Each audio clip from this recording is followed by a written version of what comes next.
A political scientist and an expert on African politics. Douglas, it's great to have you with us on set. Thank you.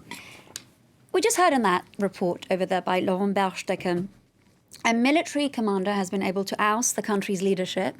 He has now taken over as interim president. Can Goita really get away with this despite the international uproar and condemnation that we've been hearing?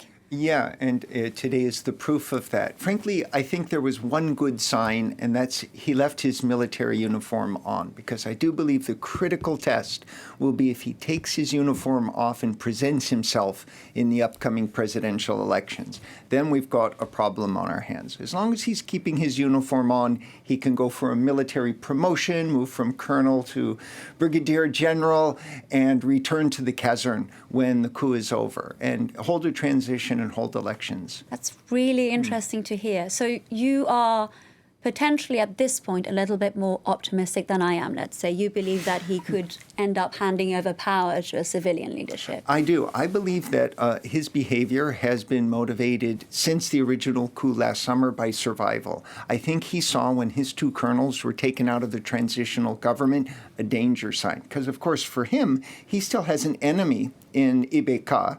He could potentially face charges for treason. He could be thrown in jail. He could be killed or assassinated. So it's life and death for him, and keeping his people in those key posts is critical. So I think for now, what he's trying to do is build up allies with, for example, the movement of Azawad, the people he was fighting a decade ago, with the people in the streets, the M5 movement, the civil society movement that he didn't want to deal with, and with France, who maintains Barkhane.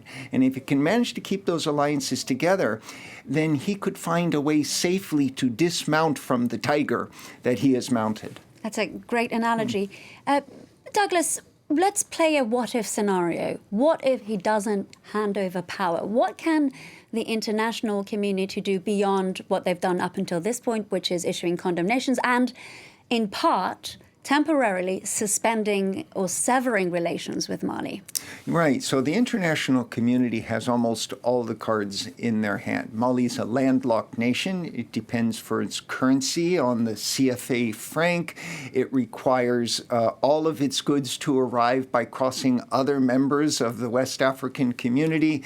It's facing a war and an independence movement in the north for which it needs military support.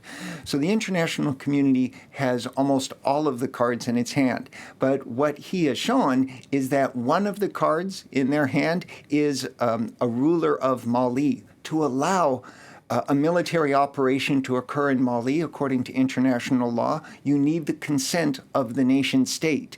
And so right now that he's made himself interim president, he's the man who says whether or not foreign troops can be present on his soil. And interestingly, let's say, again, we stick with this scenario where Goita doesn't hand over power. Would you say that that could end up sending a message to other potential Goitas in the region? Well, right. So we have right next door, we have Chad with a dynastic succession in play. The general trend in Africa had been towards democratization, but for the last 7 or 8 years, there's been a move towards authoritarianism. Although the case of Mali is different, it falls well within this regional trend. And the idea that a successful coup plotter can get away with a coup without real sanctions, it has been established. Look, for example, in the Horn of Africa, where a coup ousted Sudan's leader, where a coup ousted Ethiopia's leader. So we've seen a general trend, and the real question is not whether or not they're soldiers, but whether or not they're going to do what's right. And for now, I still have hope that Colonel Goita is going to hand over a transition, and we'll see elections in 2020. Together, we will hold on to hope for the time being, Douglas. I do want to zoom out and speak a little bit about not just Mali, but the Sahel region, which, of course, faces the threat of ongoing terrorism. Something like this, we've had 2 coups in the country, rather destabilizing. There is a vacuum. What does this mean for the jihadist movements? The threat to withdraw French forces, or even the thought that France might lose its motivation to continue the fight, will encourage those movements. Those movements are not fighting conventional war. So in order to control territory, what they need to do is terrorize civilians to make them believe there will be no one to come and save them. And so as much as France is trying to do the right thing by upholding democratic standards, it does create the impression that France would like to find a way out. And again, Douglas, lastly, if we look at the region, if we look at Africa as a continent, would it be accurate to say that it is now, in a way, taking over the Middle East, for being a stronghold for these jihadist terrorist movements? Right. The Sahel has been called Sahelistan, and that was the title of a famous book that came out several years ago.